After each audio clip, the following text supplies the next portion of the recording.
Hello, Aries! Salamat sa pagbisita at maligayang pagbabalik kung repeat watch na. Repeat watch. Yan na to. At ito ang Sun, Moon, Rising Sign and Venus General Reading para sa sign ng Aries. Kunin nyo lamang po kung ano ang nakarelate kayo. Tapon nyo yung hindi. Okay lang yun kung hindi makarelate. Pero naniniwala ako meron dito mensahe na mapupulot tayo. Alam mo yung tatagos, kahit one sentence lang, tatagos siya sa'yo. Lalo na yung message mula sa oracle card. Dahil regardless of the narrative, regardless sa kwento na mabubuo natin mula dito sa deck na to at sa susunod na clarification deck, doon natin makukuha ang isang mensahe na hindi nagbabase doon sa kwento. Kasi pwedeng hindi kayo nakarelate sa kwento, pero yung oracle card, pasok. Oy, ang dami. Teka lang, sa isa lang. Uy, Capricorn, Aries, ikaw to. Merong ipatutupad na ideya na naman si Aries. At gagawan niya ng paraan para mangyari yun. Merong bagong idea na naman si Aries. Very nice. At maaaring September ang iyong manifestation period. Maaaring may kadil ka ng Capricorn, kausap ng Capricorn, or pwede din may Capricorn sa chart mo. Pero ang energy ng Devil ay contract, soul contract. Meron pang kailangan punan or gagawin mo siya dahil may kailangan kang tapusin na kontrata or may kailangan kang i-fulfill na kontrata. Maaaring dahil magsisimula, meron sigurong in-offer sa'yo. At being the Aries that you are, very visionary at very action-oriented si Aries. Sa loob-loob mo, alam mong kaya mong gawin. So, tinanggap mo yung offer, kaya ko yan, sige, go, gagawin natin yan. Pero, ingat ka na, meron tayong mga bagay na ipapasa walang bahala o hindi natin papansinin ang signs around us dahil lamang gusto nating matupad ang vision na ating naisip. Yun nga yung sa contract, pwedeng budol contract to, ingat ka. Pero pwede din ikaw to. Contract, obsession, pwedeng restraint, pwedeng hawak ka sa leeg eh.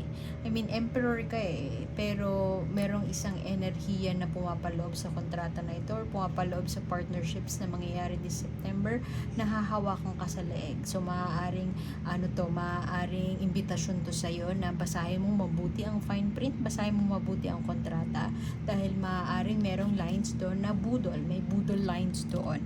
Pwede din na ikaw yan since newbie or hindi ka, sabihin na natin expert ka na rin nga dito, pero marami ka pang hindi alam.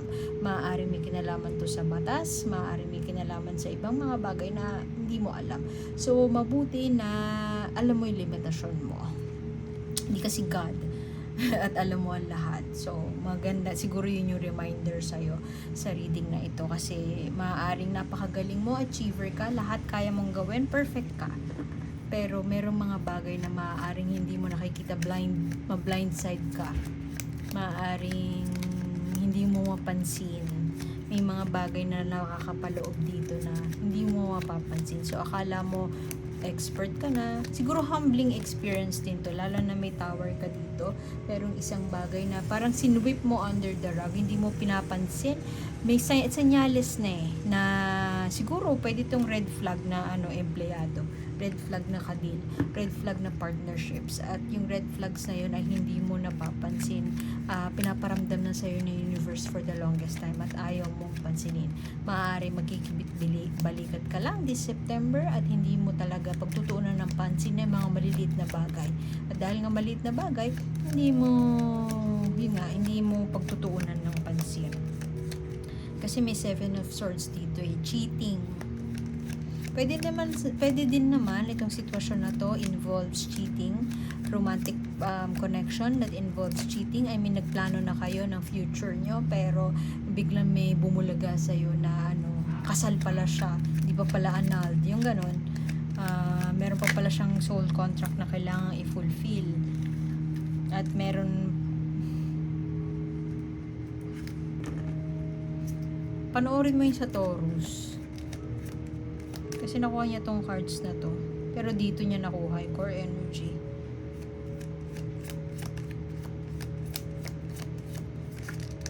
Merong manipulative na tao. Pwede din ikaw to eh. So, energies could be interchangeable. Yung mga sinasabi ko dito na pwedeng dinaranas ng cross-watcher at si Aries yung manipulative, pero pwede din na si Aries yung mamamanipulate. Magaling si Aries pero marami pa rin siyang hindi alam, so maganda na mag-step into that humble side na marami ka ring alamin mo yung limitasyon mo. Lalo na kung mental health or wellness or satisfaction, emotional satisfaction, happiness ang nakataya. Merong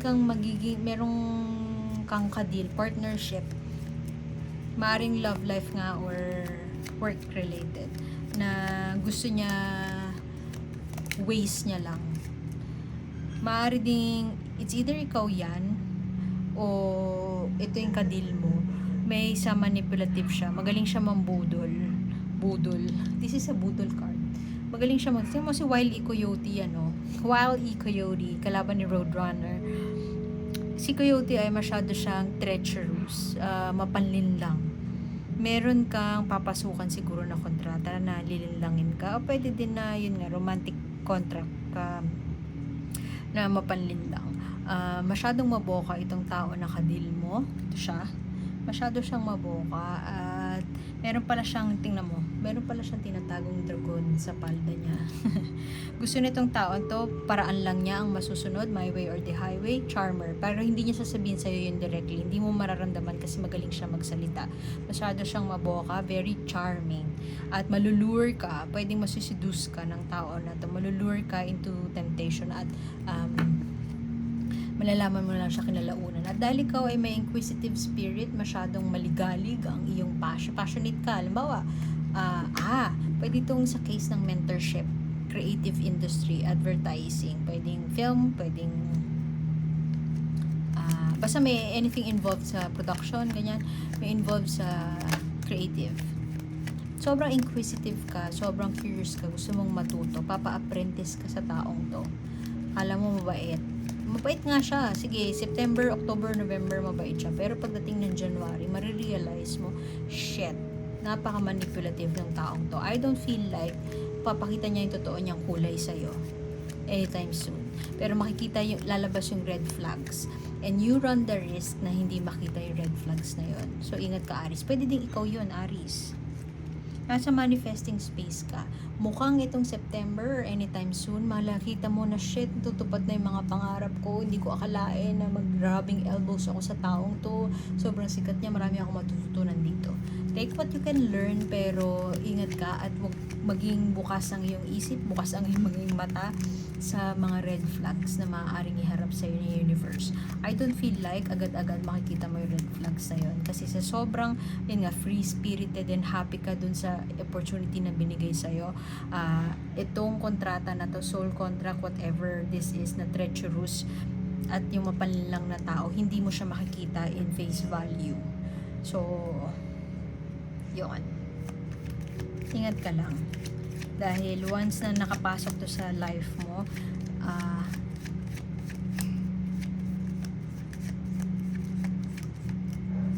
tuloy-tuloy na. Tapos hindi mo mapapansin. Magkikibit-balikat ka sa mga signs.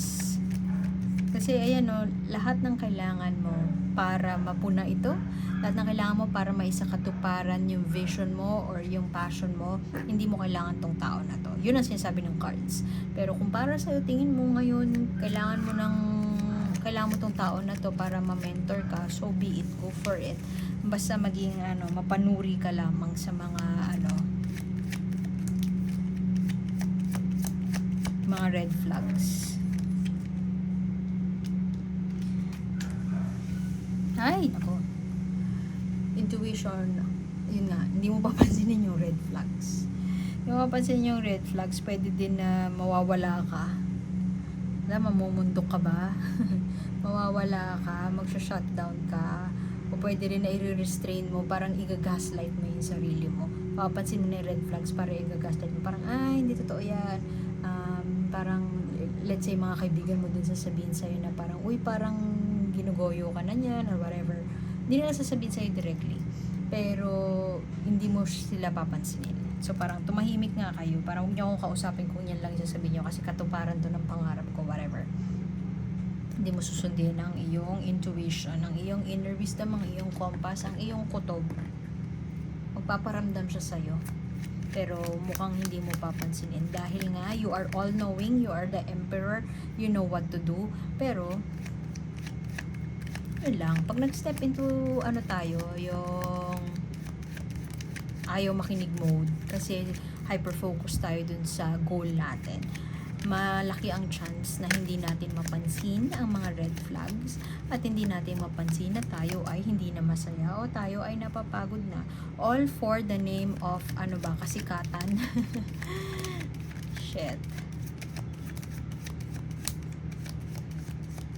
Typical of an domestic violence or abusive relationship. Hindi mo napapansin, gagaslight mo na lang sarili mo. Hindi mo mapapansin na naabuso ka na pala kasi all for the sake of love. O para sa career ko to, ganyan.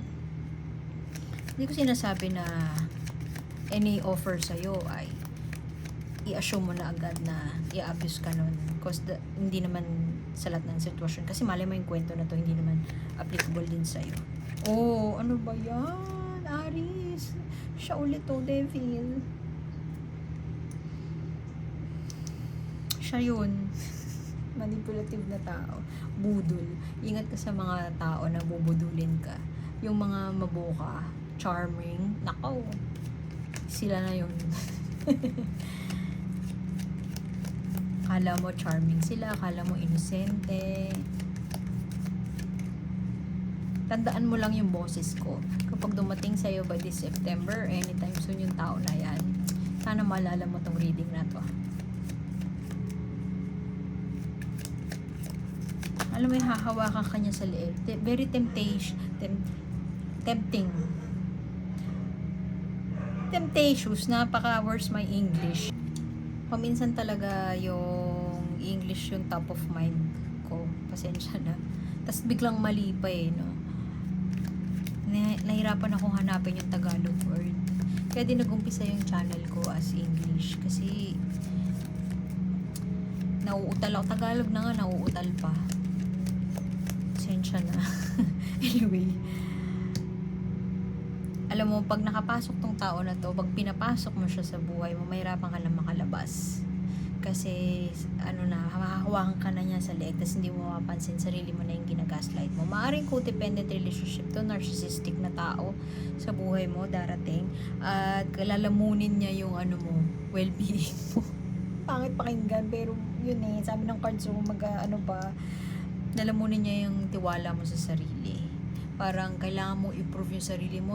Pag narcissistic kasi na tao, minsan, ipupunahin nila, yung ininitpick nila, yung mga lalaiting ka nila, ininitpick nila yung hindi maganda sa'yo. Tapos, halimbawa, nanalo ka ng something, may achievement ka, imbis na i-congratulate ka nila or maging happy sila sa'yo. Sabi nila, hindi mo naman ganun. Pero, dadaanin nila sa pa-joke lang, o kaya parang sasabihin nila, yun yung karinyo brutal nila, o kaya yun yung way of, of lambing nila sa'yo. Hindi mo malalaman. So, ito, self-doubt. Constantly, finding way para i-prove mo yung sarili mo dun sa tao na yun. Self-doubt. Overwhelmed. Yan siya. Tapos, hanggang maging dissatisfied ka na lang. So, ingat ka.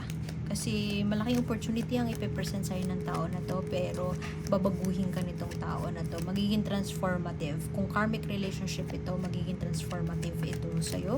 Magbabago ka ng tuluyan. So, tingin ko mahabang proseso ito. Lalo na kung nakapasok na siya sa buhay mo, nandiyan na siya sa buhay mo, o ikaw to. So, kung cross-watcher ka, at si Aries yung manipulative. Sorry, Aries. Si Aries yung manipulative. Alam mo na.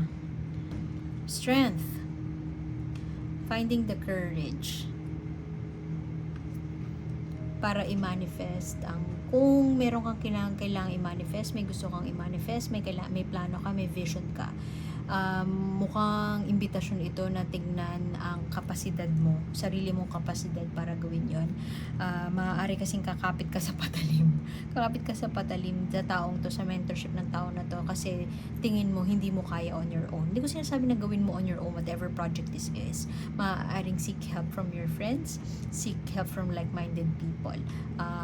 Maaaring ito ay isang perspective na sinasabi sa'yo ni universe na hindi mo kinakailangan kumapit sa producer.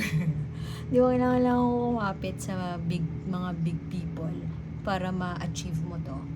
Maaaring may ibang paraan. Iyon ay isang perspektibo lamang, pero maganda yung ending ng reading mo kasi you have that strength. Ima-master mo yung courage mo and merong lakas ng loob kang gagawin para ma-manifest mo kung ano yung dapat mong gawin. All the resources that you need, affirmation to na the resources that you need are within your reach. So, kunin natin kung ano ang mensahe ni Universe kay Aries. Mensahe ni Universe kay Aries.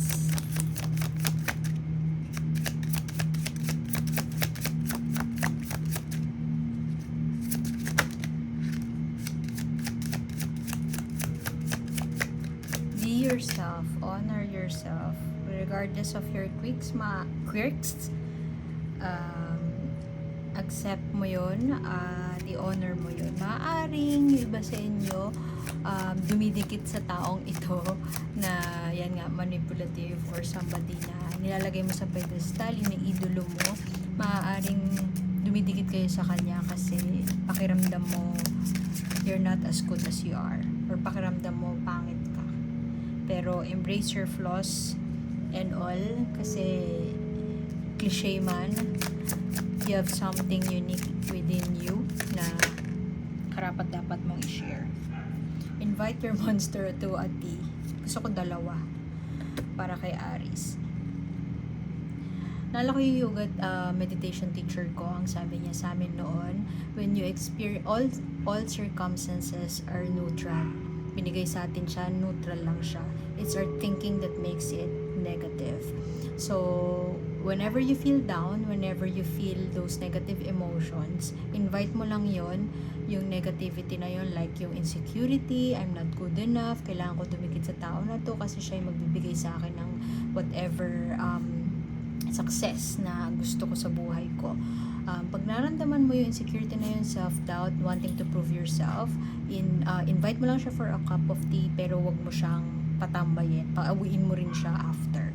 So, kung halimbawa may tampo, anything negative, invite mo lang, tapos wag mong patambayin. Wag ka maglinger sa energy na yon, at yun, tanggapin mo lang kung ano ang kung sino ka, dahil kung sino ka ay meron at merong unique na dadalhin sa mesa. So, iwan ko na yun doon. Medyo maingay na po. Pasensya na. At sana makita ko po kayo ulit next time. Ako po si A. Like, share, subscribe lang po para mabuto ng mga next videos at para ma-explore. Sa description box below nandoon ang mga pwede nyo i-explore sa website. Maraming free, pwedeng paid reading, free oracle card today. So, see you next time. My name is A and bye, Aries.